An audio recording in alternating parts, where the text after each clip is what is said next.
Chef de Mission Marty Toomey, who is joining us to reflect on the Kiwi team's performance and what it means for New Zealand's snow sport. Marty, can you hear me? Yeah, I definitely can, Garth. Good morning. Good morning. Hey, look, it looks like a lovely bright morning there, although I think it's a photo there behind you, but hopefully it's the weather's just as sharp at Livino in Italy this morning.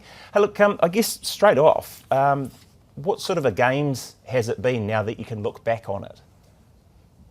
Yeah, I think lots of different things. I mean, in terms of venue, it's been sensational. The Italians love their winter sport, so they've been really, really supportive. They've been really great hosts. So that's made that, the overarching piece really good. And then I think we've had a young team that I think have actually done incredibly well, not just in terms of the performance, but the way they've represented the country on that world stage.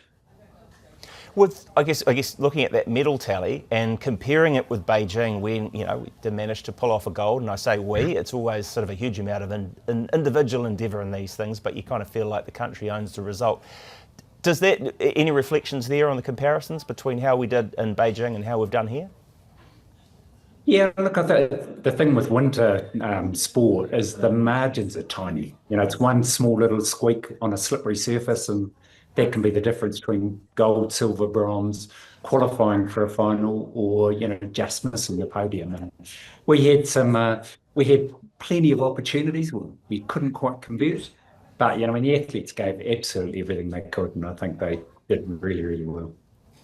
Fair to say there's a bit of chat around, I suppose, that because of the subjective nature in a way, because these are judged events, rather than just a sort of a hard number, you cross the line first, second or third according to the timing clock in sprinting or speed skating, for example. I mean, is there a little sense that maybe the chances weren't missed as much as the performances were passed over? Oh, look, I think you look at anything like that and you can always find something. In every athlete's run, particularly if you're talking a slopestyle, you've got 3 rail sections, 3 jumps, there's 6 features that can be judged, and sometimes you always think one may have been judged harshly, but look, I think by and large the athletes and the coaches were pretty comfortable with how the ratings came out. They might not have agreed with the actual scores, but the ratings, I think people looked at in the end and went, yeah, that's probably fair. Speaking of comfort, I suppose, how's young Finn after he fell and broke his collarbone, I think? Yeah, he's good now. He had a couple of nights in hospital, just under observation.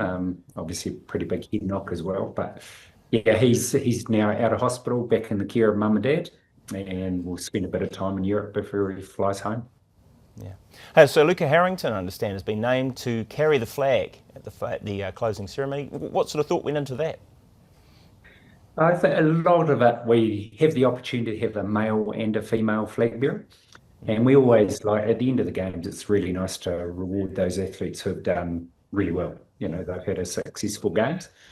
Zoe's not attending the closing ceremony, so my opportunity was to look at the quality of the people, the quality of the results, and Luca stood out. He's the kind of guy that earned the right to be there. He's had a really successful games on debut, 2 finals, and just the way he went about his business. He was disappointed with not winning a medal in the big air, which is one of his preferred disciplines, obviously, but he just kept doing everything possible, supporting the team, supporting his brother Ben, who was about to come up in his competition, and it makes it pretty easy, really, when you look at the people that are there to pick someone with that kind of quality and just say, you go out there, you carry the flag, and have the team behind you. Oh, not just the team, the whole nation there. Thanks very much. That's Marty Toomey, Chef de Mission for the New Zealand team, wrapping up the 2026 Winter Olympics there.